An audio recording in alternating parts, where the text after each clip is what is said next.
Assalamualaikum warahmatullahi wabarakatuh. Waalaikumsalam warahmatullahi wabarakatuh. Alhamdulillah dan terima kasih kepada rekan-rekan guru yang sudah menyempatkan waktunya. Saya akan melakukan pembahasan tentang modul 2.3, di mana ini adalah tugas saya dari CDP untuk melakukan pembahasan kepada rekan-rekan guru. Saya ucapkan terima kasih atas partisipasinya dan waktunya sudah menyempatkan untuk meluangkan waktunya bisa hadir di kelas ini. Ya. Biarpun kita puasa tapi tetap semangat. Semangat. Nah. Ya, kita langsung aja. Ini tentang modulnya itu tentang koneksi antar materi coaching. Ya. Coaching. Ya, coaching atau coaching. Ya. Nah, kita lanjut ke nomor 2. Nah, Ki Hajar Dewantoro sebagai Bapak Pendidikan, kita telah mengungkapkan bahwa pendidikan itu adalah proses menuntun yang dilakukan guru untuk mengubah perilaku yang berubah itu adalah perilaku murid sehingga dapat hidup sesuai dengan kodratnya, baik sebagai individu maupun bagian dari masyarakat. Proses menuntut tersebut dapat dilakukan dengan cara melakukan proses coaching. Coaching dalam dunia pendidikan sangat sejalan dengan filosofi pemikiran Ki Hajar Dewantoro, di mana dalam proses coaching itu dibagi menjadi 3. Ada coach, ada coaching, ada pengamat. Lanjut kita ke nomor 3. Dalam coaching ini ada proses menuntun yang dilakukan guru sebagai coach kepada murid. Sebagai coaching itu menemukan kekuatan kodrat dan potensinya untuk bisa hidup sesuai dengan tuntutan alam dan zaman. Dalam proses coaching, guru sebagai pamong mengajukan pertanyaan yang efektif dan relatif untuk menggali segala potensi yang dimiliki murid dengan tidak memberikan solusi, akan tetapi mengarahkan mencari solusi. Kemarin saya sudah praktek, Ibu dan Bapak sama Ibu Devi, di mana saya sebagai coach, Ibu Devi sebagai coaching. Di mana Ibu Devi ini mengalami permasalahan yaitu tentang kemarin itu Bu tentang kesalahpahaman antara guru yang membuka kelas praktek. Saya membuat skenario dan kita praktekkan dengan Ibu Devi. Ibu Devi ini menjadi seorang coaching. Saya sebagai coach, pengamat bisa oleh kepala sekolah. Di mana coaching ini Ibu Devi itu menceritakan apa-apa yang terjadi permasalahannya. Tetapi saya sebagai coach hanya bisa mengarahkan jalan keluarnya, bukan mencari solusinya.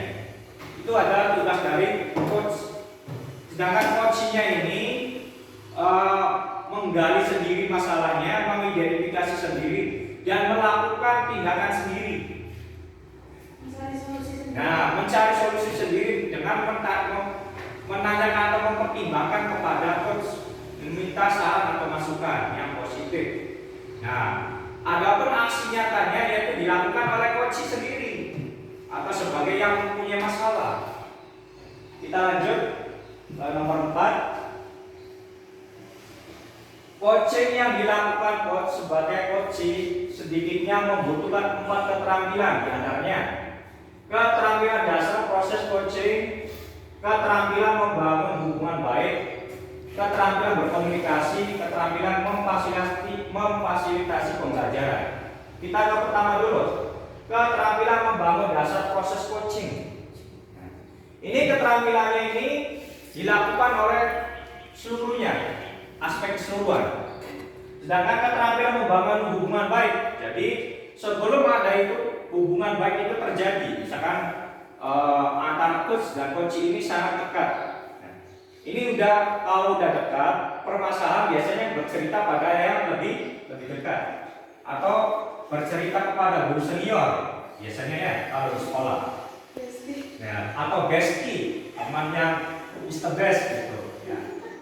Yang tiga, keterampilan berkomunikasi. Ini wajib sekali bagi coach ini pandai berkomunikasi. Dalam arti komunikasinya ini searah dan selaras dengan permasalahan dan bisa mencari solusinya. Dan keterampilan memfasilitasi pembelajaran. Ini dimana ini kalau udah menjadi coach ini, keterampilan pembelajarannya ini sudah kalau dibilang itu guru adalah guru senior. Kalau di sini Bu Emma, gitu ya, atau Pak Narto, ini adalah guru-guru senior. Ini bisa menceritakan permasalahan yang terjadi bagi yang muda-muda kepada yang lebih senior. Lanjut Pak. Model ini ada model grow. Ya. Menjadi pijakan dalam melakukan coaching yang selanjutnya dikembangkan menjadi model Tirta. Ya. Tirta yang meliputi langkah-langkah tujuan utama pertemuan atau pembicaraan, identifikasi masalah atau kunci, rencana aksi kunci, dan tanggung jawab atau komitmen. Dalam aspek berkomunikasi untuk mendukung praktek coaching antara lain komunikasi asertif, menjadi pendengar baik. Nah, ini coach ini hanya menjadi pendengar baik. Jadi si coachnya ini bercerita, terus si coachnya ini menjadi pendengar yang baik dan mencari solusinya. Seolah ini guru seniornya ini mendapat keluh kesah dari guru junior gitu. Intinya kayak gitu. Nah, selanjutnya komunikasi asertif menjadi pendengar baik, bertanya reflektif. Setelah itu bertanya permasalahan dari kunci tersebut. Setelah bertanya, melakukan umpan balik yang positif tadi, mencari umpan balik. Gimana nih permasalahan yang terjadi supaya bisa teratasi dengan baik. Nah, tapi dilakukan oleh coach sendiri menyelesaikan masalahnya. Refleksi terhadap coaching di sekolah. Yang pertama ini proses coaching sebagai bentuk usaha yang dilakukan guru untuk menuntut segala potensi. Jadi semuanya ini berperan semua guru. Keunikan atau kekuatan murid untuk hidup sesuai dengan kodratnya dan memperbaiki perilakunya atau lakunya atau perilaku. Ini sesuai dengan filosofi dari Ki Hajar Dewantara. Proses coaching menjadikan murid untuk bisa hidup sebagai individu dan bagian masyarakat yang mampu mengenali, menggali dan memaksimalkan segala potensi yang dimilikinya untuk menyelesaikan segala masalahnya sendiri. Nah, itu kita lanjut. Refleksi ini, nah udah ya. Tadi udah saya kemukakan, kita bahas satu persatu ini. Proses coaching sebagai bentuk usaha yang dilakukan guru. Nah, ini segala sesuatu ini kalau yang berkaitan pendidikan itu dilakukan secara usaha sadar dan terlaksana. Ya. Dimana dari keunikan atau kekuatan murid hidup sesuai dengan kodratnya. Jadi kita ini ke depan dituntut ini Bu, mempersiapkan murid ini sesuai dengan kodratnya. Misalkan ada yang hobinya membaca, kita tingkatkan membacanya. Ada yang hobinya olahraga, kita tingkatkan olahraganya. Jadi tidak seperti yang sudah terjadi kita dijadikan satu.